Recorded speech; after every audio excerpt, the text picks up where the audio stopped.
أعوذ بالله من الشيطان الرجيم. أعوذ بالله من الشيطان الرجيم. بسم الله الرحمن الرحيم.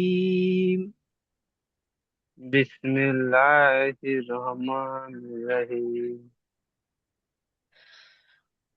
رب اشرح لي ربي اشرح لي صدري صدري ويسر لي ويسر لي أمري أمري واحلل واحلل عقدة عقدة عقدة عقدة من لساني من لساني يفقه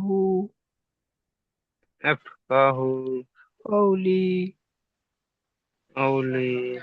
رب يسر ربي يسر ولا تعسر ولا تؤسر وتمم بالخير وتأمن بالخير وبك نستعين.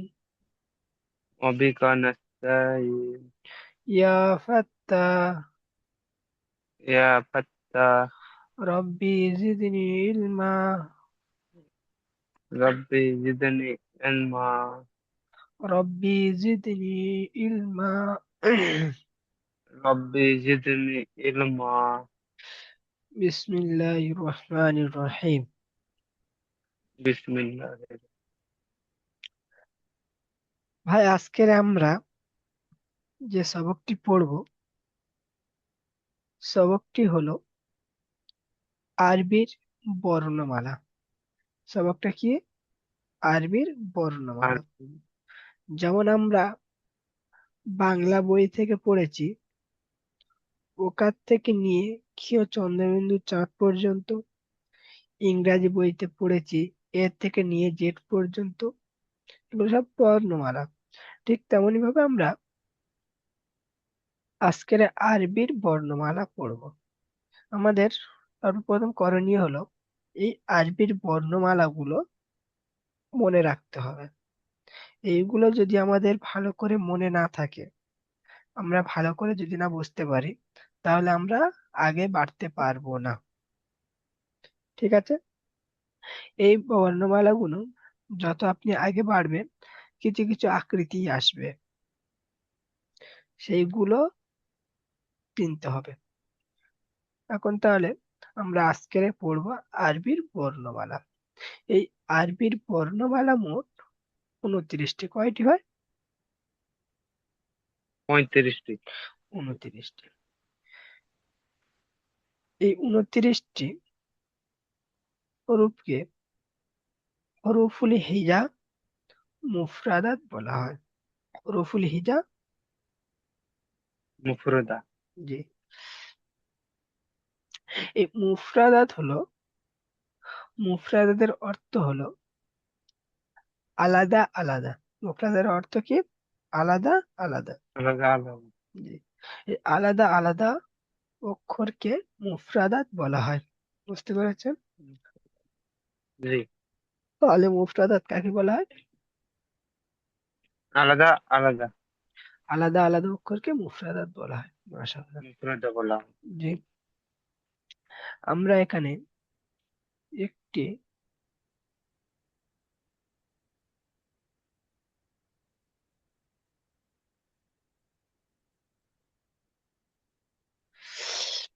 আমরা এখানে একটি অক্ষর দেখতে পাচ্ছি। দেখুন দিন ভাই, এই অক্ষরটা কেমন লাগছে? এটা জি। এর আলেফ। আকৃতি, মাশাআল্লাহ, আলিফ। এর আকৃতিটা কেমন? যেমন এরকম কোন আলেফ। একটা যেমন এরকম কোন একটা সোজা এক। কিছু দাল। লাঠি বা দাঁড়িয়ে, লাঠি দাঁড়িয়ে রাখলে যেমন সোজা থাকে, ঠিক তেমনই লাগছে না ভাই? সোজা। জি। জি। এই এই আকৃতি, সোজা লাঠির আকৃতি, এই অক্ষরটার নাম হলো আলিফ। এই আলিফ আলিফ। সর্বদা খালি, আলিফ সর্বদা খালি, আলিফের উপরে না নিচে কোনো কিছু আসে না। ঠিক আছে, আমরা যে গোল ফোঁটা ফোঁটা দেখতে পাচ্ছি এগুলো হলো নক্তা, এগুলো কি হয়? নুক্তা। আচ্ছা, এই আলিফের উপরে কোনো সময় কোনো নক্তা আসবে না। আলিফের না উপরে না নিচে কোনো উপরে নক্তা, নুক্তা আছে। উপরে কিংবা নিচে কোনো নক্তা আসবে না। হুম, তারপরে এই অক্ষরটা হলো বা। এই অক্ষরের নামটা কি হয়? বা। বা। এই বার নিচে একটা নোক্তা আছে, কটা নোক্তা আছে? একটা। একটা। তাহলে আমরা পড়বো বার নিচে এক নোক্তা। বার নিচে কোন নোক্তা? এক নুক্তা। মাশাআল্লাহ। এই বার আকৃতিটা কেমন? এই বার আকৃতিটা হলো, আমরা বড় বড় নদী কিংবা সাগরে দেখেছি বড় বড় নৌকা চলে। নৌকা এরকম সোজা, যার দুটো মাথা এরকম হালকা বেঁকা, তাই তো হয়। জি। জি। দু মাথা বেঁকা ওলা নৌকার আকৃতি অক্ষরে এর নিচে থাকা একটা নোক্তা ওলা অক্ষরকে আমরা বললাম বা। এই অক্ষরের নামটা কি হয়? বা। বা। বা। জি, এই বার আকৃতি এখানে আরেকটি অক্ষর আছে দেখুন। এই বার আকৃতি এখানে আরেকটি অক্ষর আছে, যার উপরে দুটো নোক্তা আছে। কয়টি নোক্তা আছে হয়? দুটা নুক্তা। জি, দুটা। এই দু নোক্তাওয়ালা বা আকৃতিওয়ালা অক্ষরটির নাম হলো তা। এই অক্ষরের নামটি কি হয়? তা। তা। তা। জি, তাহলে তার উপরে ক নোক্তা? দু নুক্তা। মাশাআল্লাহ, তার উপরে দু নোক্তা। দু নুক্তা। তাহলে ওই বা কিংবা তার আকৃতি এখানে আরেকটি অক্ষর আছে, যার উপরে তিনটি নোক্তা আছে। ক নোক্তা আছে? তিনটি। তিনটি, মাশাআল্লাহ। এই তিন নোক্তাওয়ালা বা কিংবা তার আকৃতি অক্ষরটার নাম হলো সা। কি নাম ভাই? তা। সা। মাশাআল্লাহ। তাহলে আমরা এখানে চারটে অক্ষর পড়লাম, তার মধ্যে দু রকম আকৃতি অক্ষর পেলাম। এক নম্বর যেটা হলো আলিফ। আলিফের আকৃতিটা কেমন? আলিফের আকৃতিটা হলো কোনো লম্বা কোনো সোজা কোনো জিনিস দাঁড় করিয়ে রাখলে যেমন লাগে, ঠিক তেমনই আলিফ খালি। তারপরে একটা অক্ষর পড়লাম বা। এই বার আকৃতিটা আমরা পড়লাম নৌকার মতো, বার নিচে একটা নোক্তা আছে। ঠিক আছে, তারপরে পড়লাম জি। ওই বার আকৃতি একটা অক্ষর, যার উপরে দুটি নোক্তা আছে। ওই দুটি নোক্তাওয়ালা বার আকৃতি অক্ষরের নামটি হলো তা। তা। তারপরে একটা অক্ষর পড়লাম যেটা হলো সা। এই সা বা কিংবা তার আকৃতি, কিন্তু তার উপরে কয়টি নোক্তা আছে ভাই? দুটি। না ভাই, তার উপরে কয়টি নোক্তা? তিনটি। আচ্ছা, তিনটি নোক্তা। এই তিন নোক্তাওয়ালা বার বা কিংবা তা আকৃতিওয়ালা অক্ষরের নামটি হলো তা। ঠিক আছে ভাই।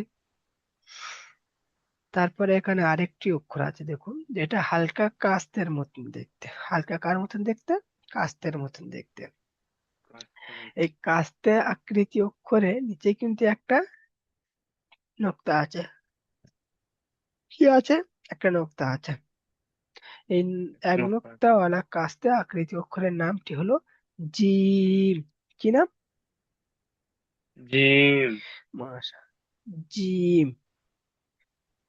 তারপরে এই জিমের আকৃতি এখানে আরেকটি অক্ষর আছে, যেটা সম্পূর্ণ খালি। এর না উপরে কোনো নোক্তা আছে না নিচে কোনো নোক্তা আছে, এটা শুধু কাস্তের আকৃতি। এই অক্ষরের নামটি হলো, এই খালি নোক্তাওয়ালা, এর কোনো নোক্তা নেই, এই খালি নোক্তাওয়ালা কাস্তে আকৃতির অক্ষরের নামটি হলো হা। এর নামটি কি ভাই?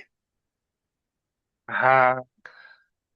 তারপরে এখানে দেখুন, এখানে আরেকটি অক্ষর আছে, যেটা ওই হা কিংবা জিমের আকৃতি, তবে এর মাথায় কিন্তু একটা নোক্তা আছে। কটা নোক্তা আছে হয়? একটা। একটা নোক্তা আছে, মাশাআল্লাহ। এই এক উপরে থাকা এক নোক্তাওয়ালা জিম কিংবা হা আকৃতিওয়ালা অক্ষরের নামটি হলো হ। কি নাম?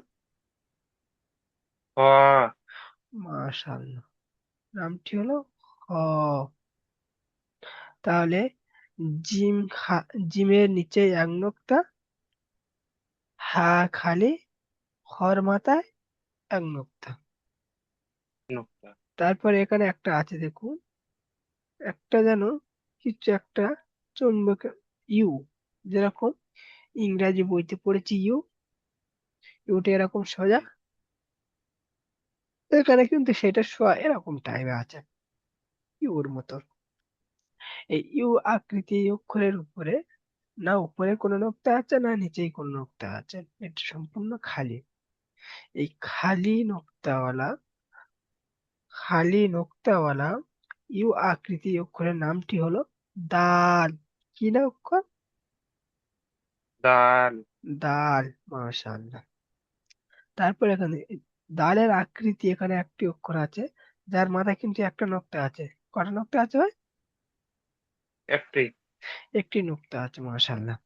এই এক নোক্তাওয়ালা দালের আকৃতি অক্ষরের উপরে থাকা এক নোক্তাওয়ালা দালের আকৃতিওয়ালা অক্ষরের নামটি হলো জাল। এর নামটি কি ভাই? জাল।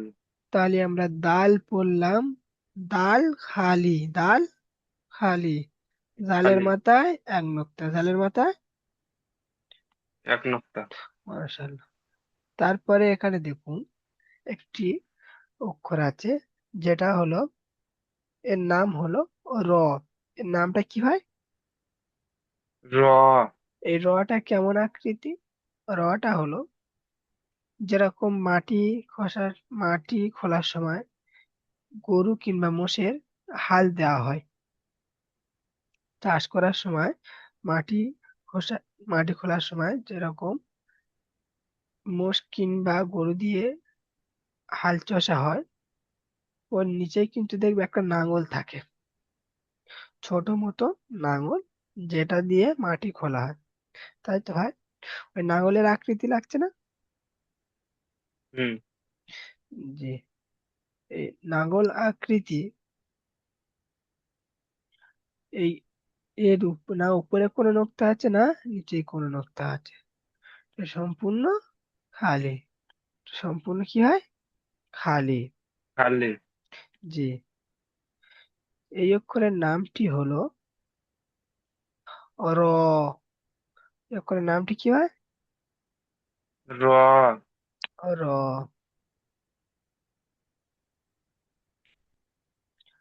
তারপরে ওই রর আকৃতি এখানে আরেকটি অক্ষর আছে দেখুন,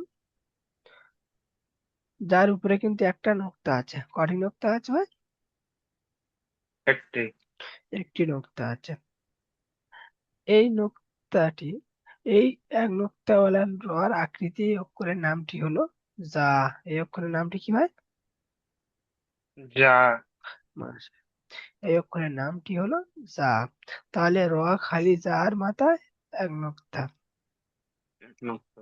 তারপরে এখানে দেখুন একটা তিন দাঁতওয়ালা গোল অক্ষর, একটা তিন দাঁতওয়ালা গোল অক্ষর। গোল অক্ষর। এই অক্ষরের উপরে কোনো নোক্তা নেই, এ সম্পূর্ণ খালি, সম্পূর্ণ খালি। খালি, মাশাআল্লাহ। এই খালি তিন দাঁতওয়ালা এই গোল অক্ষরের নামটি হলো সিন। এর নামটি কি হয়? তিন। সিন। তারপরে, হ্যাঁ, আচ্ছা, তারপরে এখানে তিন দাঁতওয়ালা একটি গোল ওই সিনের আকৃতি এখানে আরেকটি অক্ষর আছে, ঠিক আছে, যার উপরে তিনটি নোক্তা আছে। কয়টি নোক্তা আছে ভাই? তিনটি। তিনটি নোক্তা আছে। এই তিন নোক্তাওয়ালা এই হরফের নাম, এই অক্ষরের নামটি হলো শিন। এই অক্ষরের নামটি কি ভাই? তিন। এই তলা গোল আকৃতি তিন নোক্তাওয়ালা অক্ষরের নামটি হলো শিন। ঠিক আছে। তারপরে এখানে আরেকটি অক্ষর আছে, দেখো, যেটা গোল মাথা গোল আকৃতি। প্রথম একটা মাথা আছে, ছোট মাথা গোল, তারপর একটা গোল আছে, দেখতে পাচ্ছ? এই গোল মাথা গোল আকৃতির অক্ষরের নামটি হলো সদ। এর না উপরে কোনো নোক্তা আছে, না নিচেই কোনো নোক্তা আছে। এর নামটা কি ভাই? তোয়াদ। সদ, মাশাআল্লাহ। এই সদের আকৃতি এখানে আরেকটি অক্ষর আছে, দেখুন, যার মাথায় একটি নোক্তা আছে, যার মাথায় একটি নক্তা আছে। নোক্তা আছে, মাশাআল্লাহ। এই এক নোক্তাওয়ালা সদের আকৃতির অক্ষরের নামটি হলো দত। কি নাম? দোয়াদ। দত, মাশাআল্লাহ। তারপরে এখানে দেখুন, কোনো একটা কিছু, কোনো জিনিস কোনো জায়গায় রাখে দিলে যেরকম একটা ঢিবির মতন থাকে না, উঁচু মতন, ওই উঁচু ঢিবি মতন একটা অক্ষর, যার উপরে যেন একটা কিছু একটা গাঁথা আছে, তাই না হয়? ওই ঢিবি আকৃতি অক্ষরের নামটি হলো ত। এই অক্ষরের উপরে না উপরে কোনো নোক্তা আছে, না নিচেই কোনো নোক্তা আছে। এই অক্ষরের নামটি হলো ত। তারপরে দেখুন, ওই তর আকৃতি এখানে আরেকটি অক্ষর আছে, যার উপরে একটা নোক্তা আছে। কি আছে? একটা নোক্তা নক্তা আছে। আছে। জি। এই অক্ষরের নামটি হলো জ। এই অক্ষরের নামটি কি? জোয়া। মাশাআল্লাহ। তাহলে একটা জিনিস খেয়াল করুন, এখানে দেখুন, সিন খালি, সিনের মাথায় তিন নোক্তা, সৎ খালি, দদের মাথায় এক নোক্তা, ত এক মিনিট। খালি, জর মাথায় এক নোক্তা। এক এর, মিনিট। জি। তারপরে এখানে একটি অক্ষর আছে, দেখুন, যেটা হলো বড় চাঁদের মতো, চাঁদের মতন, বড় সরু চাঁদের মতন আকৃতি। তার মাথায় কিন্তু যেরকম আমাদের সেলাই রেঞ্চ নিয়ে কোনো নাট বল্টু খোলা হয়, যেরকম হা করা থাকে, ঠিক তেমনই ভাবে দেখতে পাচ্ছেন। সেলাই রেঞ্চের গালের মতো লাগছে না এটা? হ্যাঁ। হুম। এই সরু গোল চাঁদ আকৃতি এই অক্ষরের নামটি হলো আইন। এর না উপরে কোনো নোক্তা আছে, না নিচেই কোনো নোক্তা আছে। এই খালি নোক্তাওয়ালা সরু চাঁদের আকৃতি অক্ষরের নামটি হলো আইন। এই। তার আইন, আইন, কি নাম? আইন। আইন। জি। তারপরে দেখুন এখানে, এই আইনের আকৃতি এখানে একটা অক্ষর আছে, যার মাথায় একটি নোক্তা আছে। কয়টি নোক্তা আছে? একটি। একটি নোক্তা আছে। এই এক নোক্তাওয়ালা আইনের আকৃতি অক্ষরের নামটি হলো গইন। এর নামটি কি ভাই? গাইন। ওয়াই, মাশাআল্লাহ। তারপরে এখানে একটি অক্ষর আছে, দেখুন, সে প্রথমে পড়েছিলাম নৌকা, বা, তা, সা, যেমন সরু, যেমনই নৌকার আকৃতি ছিল, ঠিক তেমনই কিন্তু এর মাথাটা গোল। আমরা এটা গোল মাথা নৌকা বলবো। গোল মাথা নৌকা। এই গোল মাথা নৌকা আকৃতির উপরে একটি নোক্তা আছে। কটি নোক্তা আছে? একটি। নোক্তা আছে। এই এক নোক্তাওয়ালা গোল মাথা আকৃতি নৌকার এই হরফটার নাম হলো, এই অক্ষরের নামটি হলো ফা। এই অক্ষরের নামটি কি হয়? বা। ফা, ফা, কি নাম? হা। মাশাআল্লাহ। আর আপনাকে একটা কথা জানিয়ে রাখছি আমি, যে সবসময় মাথায় খেয়াল রাখবেন, যে আমাদের প্রথম যে লিঙ্কটা পাঠানো হয়, ওই লিঙ্কে 40 মিনিট করে ক্লাস হয়। ঠিক আছে ভাই?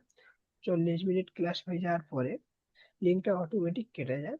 তারপরে আমরা দ্বিতীয় লিঙ্ক জি। পাঠিয়ে দিই। জি। যে আমি দ্বিতীয় লিঙ্ক পাঠাবো, তবে আমি যে নাম্বারটি সেভ করে, আমি হোয়াটসঅ্যাপে আপনার যে নাম্বারটি দিয়েছি, ওই নাম্বারটি আপনি সেভ করে নেবেন এখনই। আমি ওই নাম্বার থেকে লিঙ্কটা দেবো, ঠিক আছে ভাই? এই নাম্বার থেকে আর দ্বিতীয় ঠিক আছে। নিয়ম যাবে না, 10 মিনিট সময় লাগবে। 10 মিনিট পরে এই নাম্বার থেকে লিঙ্ক যাবে। আমি সেই জন্য আমার নাম্বারটা আমি দিয়ে দিয়েছি, আমার নাম্বারটা আপনি সেভ করে নিন। আমি এই লিঙ্কটা কেটে যাওয়ার সাথে সাথে আমি আপনার লিঙ্কটা পাঠিয়ে